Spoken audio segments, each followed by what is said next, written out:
Kisah Paskah bagaimana Yesus menjalani penderitaan hingga mati di kayu salib, lalu bangkit pada hari ketiga pasti sudah sering kita dengar. Namun, nama Yusuf Arimatea dan Nikodemus yang menguburkan Yesus, kamu mungkin tidak terlalu mengenalnya. Nah, kali ini Jesse Channel akan membahas dua sosok orang Farisi ini. Yang pertama, yuk kita bahas dulu sosok Yusuf Arimatea. Dia adalah orang yang dengan berani datang langsung kepada Pontius Pilatus untuk meminta menurunkan mayat Yesus dan menguburkannya. Siapakah Yusuf ini? Orang kaya dari daerah Arimatea, Yudea. Berdasarkan apa yang ditulis di dalam Matius 27 ayat 57, Yusuf ini adalah seorang kaya dari daerah bernama Arimatea. Kota Arimatea diperkirakan oleh para ahli adalah nama lain dalam bahasa Yunani untuk kota Yudea, atau dalam bahasa Ibrani adalah Yehuda, di mana dulu kerajaan Yehuda berdiri. Saat ini, wilayah tersebut berada di bagian selatan Palestina.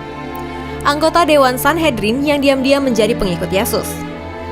Yusuf Arimatea adalah anggota Dewan Sanhedrin dan merupakan bagian dari orang Farisi. Lukas melukiskannya sebagai anggota majelis besar. Jadi, ia bukan hanya kaya, namun pada masa itu ia memiliki pengaruh dan berkuasa.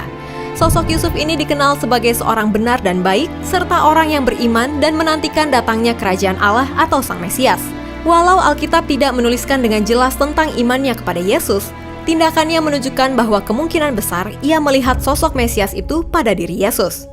Jadi, ia diam-diam menjadi pengikut Yesus. Hal itu membuatnya memutuskan untuk tidak mengambil bagian saat Dewan Sanhedrin menangkap dan menghakimi Yesus. Lukas 23 ayat 51. Diduga adalah paman dari Maria, ibu Yesus.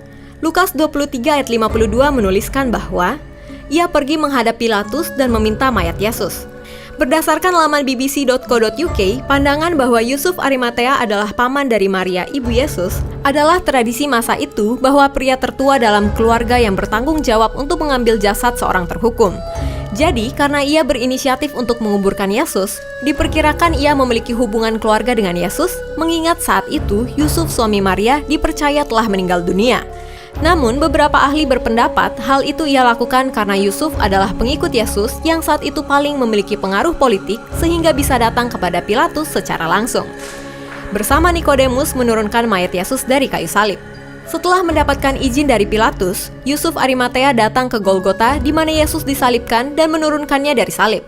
Yang mengejutkan adalah saat itu salah seorang rekannya dari Dewan Sanhedrin, yaitu Nikodemus, datang ke sana juga. Sepertinya mereka sudah berkomunikasi sebelumnya dan memang sudah mempersiapkan diri untuk menguburkan Yesus. Yohanes 19 ayat 38-39. Menyediakan kain lenan untuk mengapani Yesus.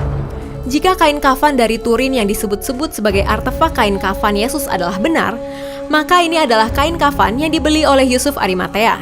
Saat dia menurunkan tubuh Yesus, dia datang sudah membawa kain kafan yang khusus dibelinya untuk menguburkan Yesus. Markus 15 ayat 46. Memberikan kuburan keluarganya untuk Yesus. Saat Yesus diturunkan dari salib, hari itu sudah menjelang hari Sabat sehingga ia tidak bisa dibawa masuk ke dalam kota Yerusalem. Yesus dikuburkan di kuburan keluarga Yusuf Arimatea yang memang telah dipersiapkan. Berdasarkan Yohanes 19 ayat 41, lokasi kuburan ini ada di luar kota Yerusalem di dekat Bukit Golgota. Ada suatu taman dan dalam taman itu ada suatu kubur baru yang di dalamnya belum pernah dimakamkan seseorang.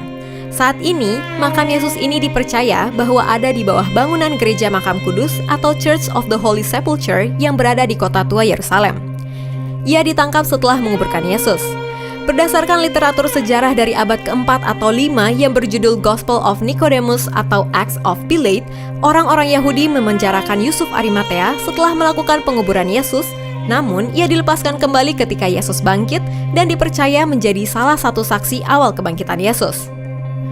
Legenda menyatakan ia pergi ke Inggris dan mati di sana.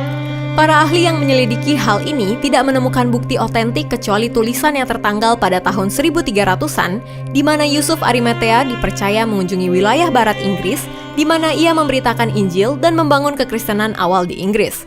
Wah, menarik ya fakta-fakta dari Yusuf Arimatea tadi. Bagaimana dengan fakta Alkitab tentang Nikodemus rekannya? Nantikan di seri Fakta Alkitab berikutnya ya.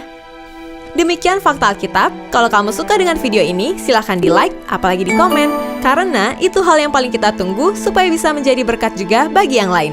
Jangan lupa di-share dan subscribe. Aktifkan tombol lonceng kamu untuk notifikasi video-video terbaru kami.